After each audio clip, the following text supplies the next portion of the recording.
Bonjour et bienvenue dans cette série de vidéos de formation. Aujourd'hui, nous allons voir ensemble la création de segments. Tout d'abord, pour commencer, vous pouvez retrouver la fonction segment à cet endroit de la barre d'outils. Sur cette icône est présent un point rouge en bas à droite. Je peux donc effectuer un clic droit pour que plusieurs options s'affichent. Nous avons l'option création de segments et l'option médiatrice. Comme d'habitude, vous pouvez retrouver ces options dans le menu géométrie, dans la rubrique segments, où l'on retrouve également l'option chanfrein qui fera l'objet d'une autre vidéo. Dans cette vidéo, nous allons principalement parler des segments point par point, mais pour information, je vais vous expliquer la fonction médiatrice.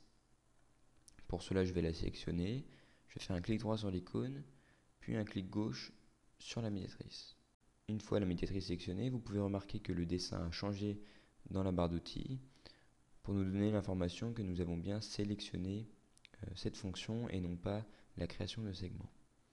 Alors la médiatrice va nous permettre de tracer un segment avec un angle médian à deux autres entités. L'aide nous demande de sélectionner la première entité. Pour cela, il suffit de survoler l'entité et de faire un clic gauche. Maintenant, l'aide nous demande de définir la seconde entité. Donc je vais le sélectionner de la même manière, je vais le survoler puis faire un clic gauche. J'ai alors un point de début créé à cet endroit, c'est l'intersection des deux entités sélectionnées. L'aide maintenant me demande de définir le point de fin.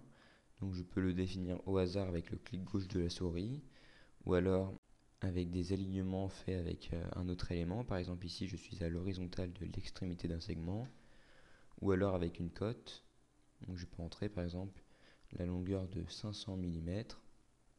Donc ici lorsque l'on définit un point de fin avec un segment, la longueur entrée correspond à la longueur du segment et non à la distance avec l'origine. Donc en entrant 500 mm dans la longueur, je définis la longueur de mon segment égale à 500 mm. Donc voilà, j'ai réussi à tracer un segment avec un angle médian à deux autres éléments. J'ai juste eu à sélectionner les deux entités et à définir la position de mon point de fin. Pour parler maintenant du segment point par point, je vais le sélectionner. Donc je fais clic droit sur l'icône, puis clic gauche sur création de point. Alors qui dit point par point dit définition d'un point de début et d'un point de fin. Alors pour cela, nous pourrons bien évidemment utiliser la Magic Toolbar que nous avons utilisée et étudiée dans des vidéos précédentes, mais je peux aussi tracer un segment quelconque avec des points quelconques. L'aide en bas à gauche nous demande de définir la position du point de début, donc je vais faire un clic gauche n'importe où, par exemple à cet endroit. Ensuite, EasyMill me demande de définir le point de fin et présente le futur segment qui est attaché au curseur de ma souris. Donc je peux définir le point de fin n'importe où, par exemple à cet endroit avec le clic gauche de la souris. Une fois le point de fin placé, je peux enchaîner les segments à partir du dernier point de fin placé. Si on veut arrêter de tracer un segment, on a plusieurs possibilités pour le faire. Soit faire un clic molette, donc le bouton milieu de la souris, ou alors faire un clic gauche sur la flèche présente dans la Magic Toolbar. Une fois que vous avez appuyé sur cette flèche, la prévisualisation du segment s'est arrêtée et le logiciel me demande de redéfinir un nouveau point de début. Alors si maintenant je souhaite une construction précise, je peux entrer des codes dans la Magic Toolbar, par exemple sur X-350. Avec la touche tabulation, je vais me déplacer dans la case Y et puis je vais entrer 50 mm. Avec la touche entrée, je vais définir mon point. Mais si jamais je me suis trompé dans la définition de mon premier point, je peux revenir avec la flèche ou le clic molette de la souris, puis redéfinir les cotes. Par exemple, moins 350 sur X. Toujours avec tabulation, je me déplace dans la case Y, puis je rentre par exemple 0 mm sur Y. Avec clic gauche sur la coche, je vais pouvoir définir la position de mon point de début. Il ne me reste plus qu'à définir le point de fin. Donc je peux le définir aussi avec des cotes sur X et sur Y, mais aussi avec la longueur. Donc comme je l'ai dit précédemment, la longueur que je vais entrer va donner la longueur du segment. Donc mon segment fera une longueur de 150 mm. Et je peux aussi le définir donc soit avec une cote sur X et Y, soit avec un angle, par exemple de 45 degrés. Donc lorsque j'entre un angle, j'ai aussi la possibilité d'avoir donc ici 45 degrés ou le demi-tour, donc 45 degrés plus 180 degrés. Alors je peux définir mon point de fin de cette manière, mais je peux aussi le définir avec une cote et un alignement. Donc avec Shift Tab, je vais me rendre dans les longueurs, je vais l'effacer avec la touche d'effacement, puis je vais contraindre mon point avec un alignement, par exemple à l'horizontale de l'extrémité de ce segment. Alors là, je viens de le faire avec une cote. Donc là, si je fais un clic gauche, je vais pouvoir positionner mon point à cet endroit, mais je peux aussi positionner mon point uniquement avec des alignements faits à la souris. Donc avec tabulation, je vais me rendre dans la case des angles, je vais l'effacer avec la touche d'effacement, puis je vais définir mon point avec des alignements. Donc je peux être aligné par exemple ici à la perpendiculaire de l'extrémité d'un segment.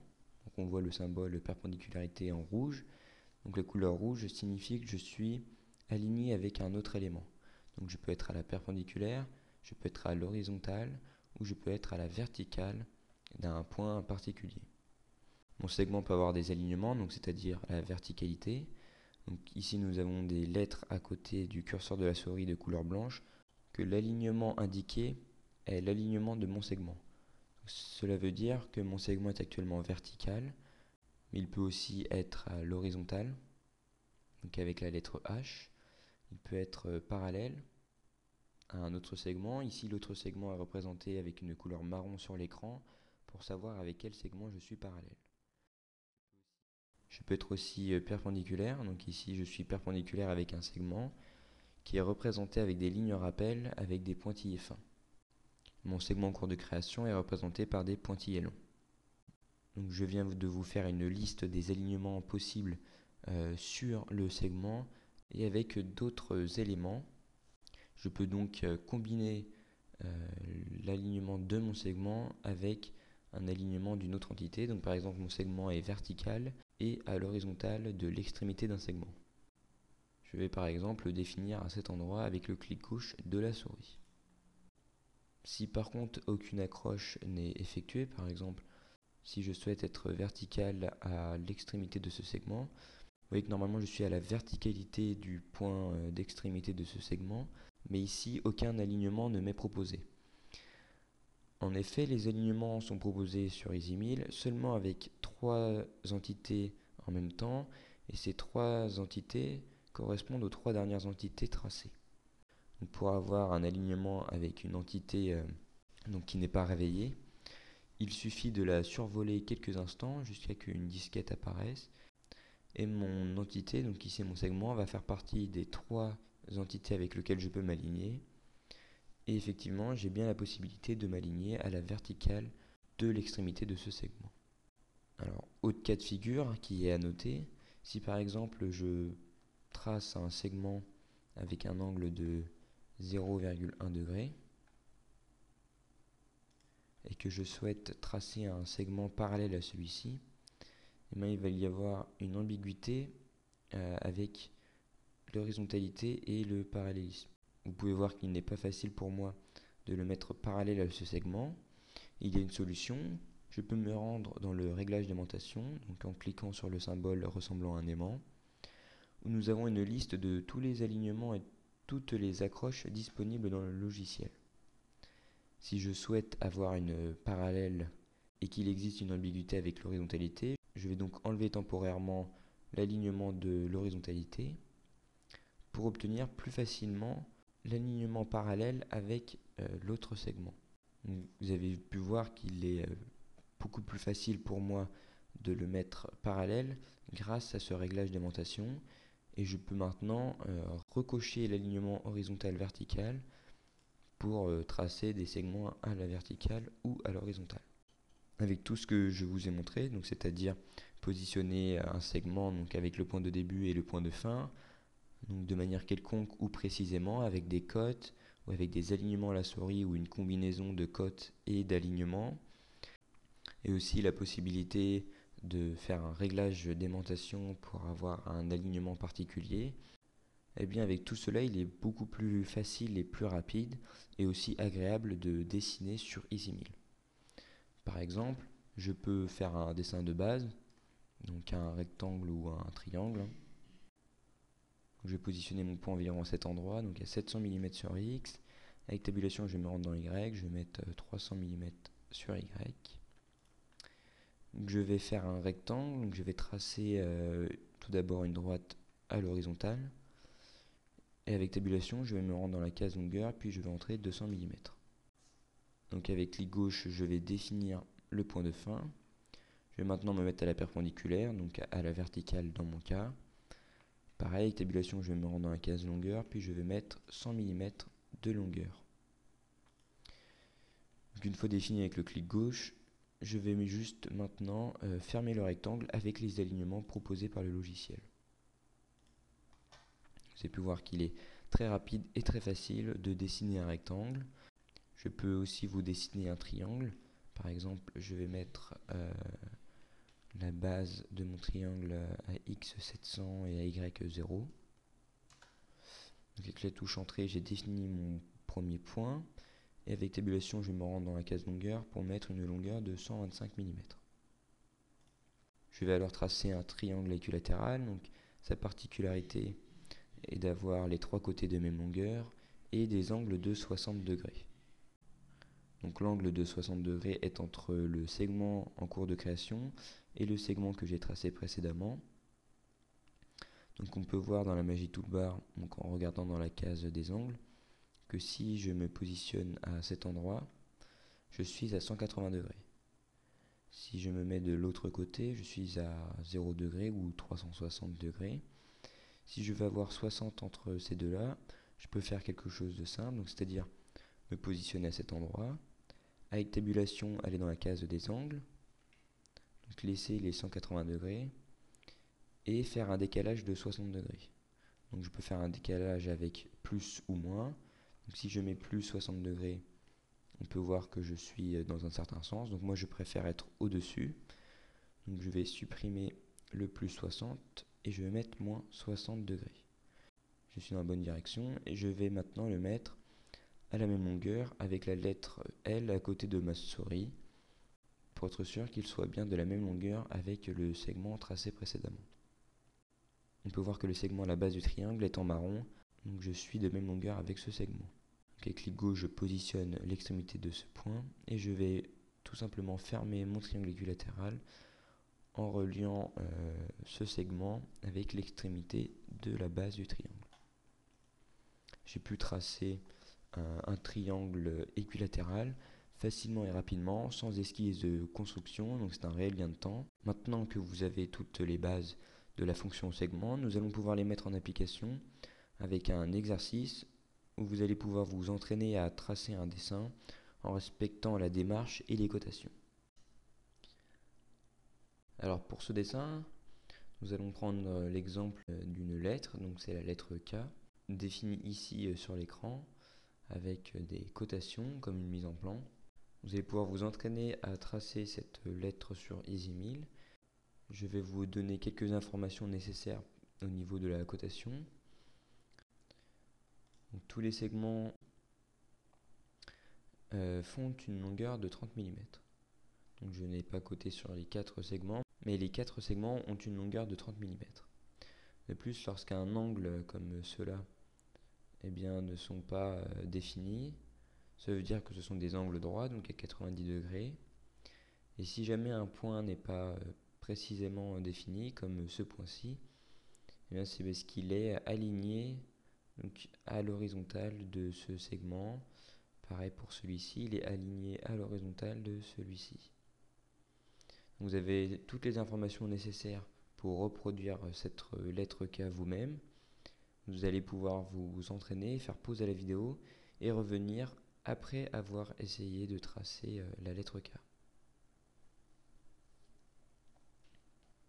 Donc nous allons passer à la correction de cet exercice. Pour commencer, je vais définir mon point de début sur l'écran. Donc je vais le faire dans mon cas sur l'origine. Je vais tracer le segment vertical avec une longueur de 150 mm. Donc avec tabulation, je vais me déplacer dans la case de longueur, puis entrer 150 mm. Ensuite, je vais mettre mon segment à l'horizontale. Donc je fais en sorte que la lettre H apparaisse pour être sûr que mon segment soit bien à l'horizontale. Et avec la touche tabulation, je vais me rendre dans la case longueur pour entrer 30 mm. Donc avec clic gauche, je vais créer ce segment. Maintenant, je vais créer un segment vertical. Donc j'attends bien que la lettre V apparaisse. Et pareil, je vais me décaler dans la case longueur avec tabulation, puis entrer 45 mm. Cette fois-ci, pour positionner ce segment, il va falloir entrer un angle. Donc l'angle affiché dans la mise en plan est de 35 degrés. Ce que je vais faire pour le placer est de survoler le segment. J'ai une valeur d'un angle dans la case des angles justement. Donc avec tabulation, je vais me déplacer dans cette case. Puis je vais mettre le décalage de 35 degrés. Donc je peux tester plus ou moins. Moi je sais que c'est moins 35 degrés. Mais vous pouvez essayer tout d'abord plus, et si vous voyez que ce n'est pas dans le bon sens, eh bien vous mettez moins par la suite. Donc je vais l'aligner à l'horizontale du segment. Ensuite, j'ai un segment qui est perpendiculaire avec une longueur de 30 mm. Alors là, je vais m'arrêter car je n'ai pas assez d'informations pour pouvoir tracer ce segment. Je vais reprendre à partir du point d'origine, tracer le segment de 30 mm à l'horizontale. Ensuite, à la verticale, donc toujours, j'attends bien d'avoir la lettre V. Donc cette fois-ci, j'ai une longueur de 55 mm que j'entre dans la case des longueurs.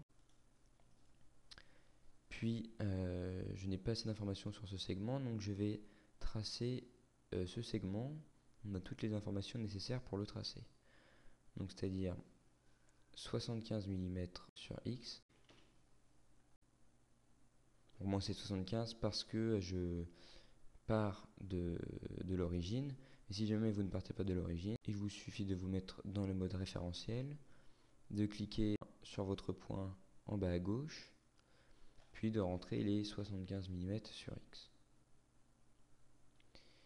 Donc je sais que mon point est positionné avec l'alignement à l'horizontale, donc je vais le positionner à cet endroit. Ensuite j'ai un angle de 35 degrés, donc je vais entrer 35 degrés dans la case des angles. Avec Shift Tab, je vais dans la case longueur, puis je vais mettre 30 mm. Donc là, j'ai pu positionner ce segment. Je vais alors positionner celui-ci. Pour ce faire, je vais le positionner à la perpendiculaire, car on voit que les angles sont des angles droits. Eh bien, mon segment en cours de création est perpendiculaire au segment en marron sur l'écran. De plus, mon point de fin est perpendiculaire à l'extrémité de l'autre segment.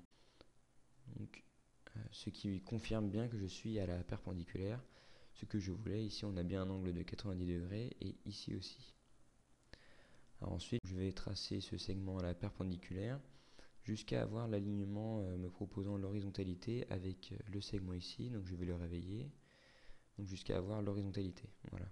Donc là je vais faire un clic gauche pour créer mon point et ensuite je vais juste relier les deux segments. Donc voilà, nous avons tracé le cas avec les bonnes cotations assez rapidement et facilement. Je n'ai pas eu grande difficulté et surtout je n'ai pas eu à faire d'esquisse de construction. Je vais donc gagner beaucoup de temps sur ces constructions. Alors c'en est fini pour cet exercice et pour cette vidéo sur la création de segments. Je vous remercie pour votre écoute et je vous dis à bientôt dans une autre vidéo de formation.